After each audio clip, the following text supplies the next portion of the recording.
ഫോട്ടോഷോപ്പിൽ നിങ്ങൾ വർക്ക് ചെയ്യുന്ന ഡോക്യുമെന്റിന്റെ centre portion വെച്ചുകൊണ്ട് പകുതി ഭാഗത്തെ മറ്റൊരു കളർ കൊടുക്കാൻ ഉദ്ദേശിക്കുന്നുവെങ്കിൽ അതെങ്ങനെ ഡീൽ ചെയ്യാൻ നോക്കാം. ഇതിനായിട്ട് നമ്മൾ ആദ്യം സെലക്ട് ഓൾ കൊടുക്കുക. കൺട്രോൾ എ പ്രസ് ചെയ്തുകൊണ്ട് സെലക്ട് ഓൾ കൊടുക്കുക. ഇതിനുശേഷം കൺട്രോൾ ടി പ്രസ് ചെയ്യുക. ട്രാൻസ്ഫോം എന്നുള്ളതിന്റെ കൺട്രോൾ ടി പ്രസ് ചെയ്യുക. ഇപ്പോൾ ഇവിടെ ഹാൻഡിൽസ് വന്നിരിക്കുന്നുണ്ട്, കാണാൻ പറ്റും. ഈ അവസരത്തിൽ ഹാൻഡിൽസിന്റെ പ്രോപ്പർട്ടി ബാറിൽ അതിന്റെ പ്രോക്സി നമുക്ക് ലഭിക്കുന്നുണ്ടാവും. ഏത് ഭാഗത്തേക്കാണ് ഹാഫ് സൈസ് വേണ്ടതെന്നുണ്ടെങ്കിൽ ഇവിടെ ക്ലിക്ക് ചെയ്യാം. ഈ ഭാഗത്ത് ക്ലിക്ക് ചെയ്യാം. ഇതിനുശേഷം ഇവിടെ ഇത് ഓഫാക്കി വെച്ചതിന് ശേഷം ഡബ്ല്യൂയിൽ ക്ലിക്ക് ചെയ്യാം. ശേഷം 50 കൊടുക്കുക, എൻ്റർ പ്രസ് ചെയ്യുക. ഇതിനുശേഷം എസ്കേപ്പ് പ്രസ് ചെയ്യുക.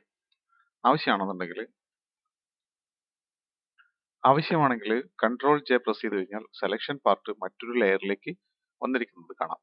കൺട്രോൾ ജെ പ്രസ് ചെയ്യുക. ഇനി നമുക്ക് ആവശ്യമാണെങ്കിൽ കൺട്രോൾ ആൾട്ട് പിടിച്ചുകൊണ്ട് ഡിലീറ്റ് പ്രസ് ചെയ്ത് കഴിഞ്ഞാൽ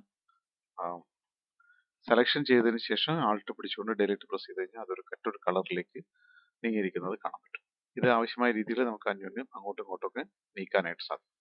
ഇത് തന്നെ മുകളിലത്തെ പാർട്ടിലേക്ക് ചെയ്യാനായിട്ട് നേരെ ഓപ്പോസിറ്റ് സൈഡിൽ ചെയ്താൽ മതി. അതായത് സെലക്ഷൻ ചെയ്യുക, കൺട്രോൾ എ പ്രസ് ചെയ്യുക, കൺട്രോൾ ടി പ്രസ് ചെയ്യുക. അതിനുശേഷം ഇവിടെ ഈ കാണുന്ന പ്രോക്സി മുകളിൽ ക്ലിക്ക് ചെയ്യുക, മുകളിലെ ബട്ടണിൽ ക്ലിക്ക് ചെയ്യുക. അതിനുശേഷം എച്ച് ഹൈറ്റ് എന്നുള്ളത് 100% കൊടുക്കുക, മുകളിലേക്ക് 50% കൊടുക്കുക, എൻ്റർ കീ പ്രസ് ചെയ്യുക.